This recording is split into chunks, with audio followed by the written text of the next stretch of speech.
ચાલો મિત્રો આજે આપણે ફાઇનાન્શિયલ મેનેજમેન્ટ નાણાકીય સંચાલનમાં યુનિટ નંબર 2 ઇક્વિટી પરનો વેપાર ટ્રેડિંગ ઓન ઇક્વિટી ચેપ્ટર છે. ઇક્વિટી પરનો વેપાર ટ્રેડિંગ ઓન ઇક્વિટી, જેની અંદર ઇક્વિટી શેર દીઠ કમાણી દર્શાવતું પત્રક એટલે કે શેર દીઠ કમાણી શોધો, અર્નિંગ પર શેર EPS, અર્નિંગ પર શેર EPS શોધવાનો દાખલો પૂછાશે. ગુજરાતી મીડિયમમાં પણ તમારે EPS લખેલું હશે ક્યાં, અર્નિંગ પર શેર એટલે કે શેર દીઠ કમાણી. તો એનું પત્રક કેવી રીતે બનાવવાનું? તો સૌથી પહેલા વ્યાજ અને કરવેરા પહેલાનો નફો, earning before interest and tax.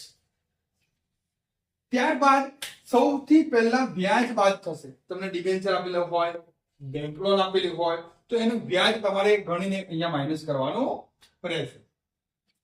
એટલે તમને વ્યાજ બાદ નફો મળશે, પણ કરવેરા પહેલા મળશે. તો પહેલા તમે વ્યાજ બાદ કરશો, ડિબેન્ચર વ્યાજ હોય કે બેંક લોન વ્યાજ હોય, ન આપ્યું હોય વ્યાજ તો ગણીને બાદ કરો. કેવી રીતે કરવું એવું તમને શીખવાડું છું.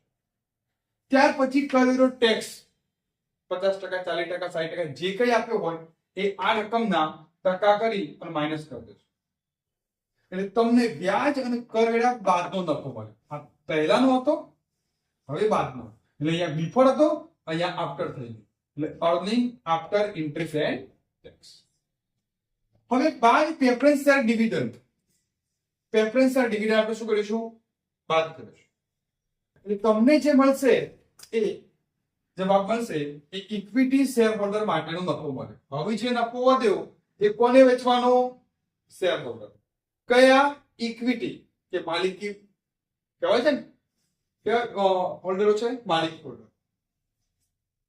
ઇક્વિટી શેર હોલ્ડર આપણા માલિક હોય છે કંપનીના, તો એમના માટે. એટલે એને કહેવાય છે પ્રોફિટ અવેલેબલ. કોના માટે અવેલેબલ છે? ફોર ઇક્વિટી શેર હોલ્ડર માટે. Profit available four equity share ને એ જે જવાબ આવે છે એને નંબર ઓફ ઇક્વિટી શેર એટલે ઇક્વિટી શેરની સંખ્યા વડે ભાગી દઈશું એટલે તમને શેર દીઠ કમાણી મળી જશે, અર્નિંગ પર. તો આપણે અહીંયા એક દાખલો HNQ 2024 માં પૂછાયેલો ક્વેશ્ચન નંબર 2 અને એનો બી આપણે જોઈએ. ખુશી લિમિટેડની નીચેની માહિતી પરથી શેર દીઠ કમાણી EPS શોધો. કુલ રોકાયેલી મૂડી 10 લાખ છે. કંપનીએ 10 લાખનું રોકાણ કર્યું છે, જેમાં 5 લાખ એની ઇક્વિટી શેર છે. એટલે કઈ રીતે આવ્યા? 5000 શેર ગુણ્યા 100 રૂપિયા. એટલે 5000 ગુણ્યા 100 એટલે 5 લાખના તો ઇક્વિટી છે. બાકીના 5 લાખનો શું છે જોઈએ. 9% ડિબેન્ચર 3 લાખના, જે રૂપિયા 500 ના છે. એટલે 3 લાખ જે ડિબેન્ચર આપેલા છે એના ગુણ્યા 9% કરીશું એટલે અહીંયા વ્યાજ મળી જશે. 11% પ્રેફરન્સ શેર દ્વારા દરેક રૂપિયા 100 એમાં પૂરા ભરાયેલા વ્યાજ અને કરવેરા પહેલાની કમાણી. તો બાકીના જે છે તો 10 લાખ, 10 લાખમાંથી 5 લાખ તો આપણે શું આવે? ઇક્વિટી. કેવી રીતે? 5000 ગુણ્યા 100 ઇક્વિટી.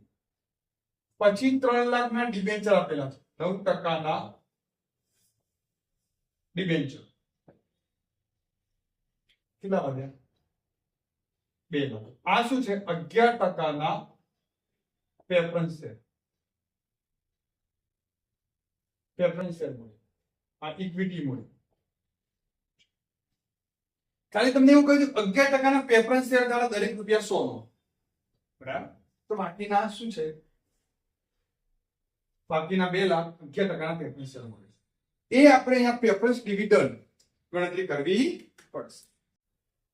હવે વ્યાજ અને કરવેરા પહેલાની કમાણી EBIT નો અંદાજ 3 લાખ છે અને કરવેરાનો દર 40% લેવો. આ મિત્રો તમારો દાખલાની રકમ હતી. હવે જોઈએ તો EBIT વ્યાજ અને કરવેરા પહેલા કેટલી આપેલી છે? 3 લાખ, રાઈટ? ઇન્ટરેસ્ટ વ્યાજ કેટલું થશે? તો અહીંયા 9%ના છે ડિબેન્ચર. 3 લાખ ગુણ્યા 9%, 9 તરી 27,000. કેલ્ક્યુલેટર બધા જોડે કરો. 3 લાખમાંથી 27,000 માઇનસ આ શું થશે? બાદ થશે.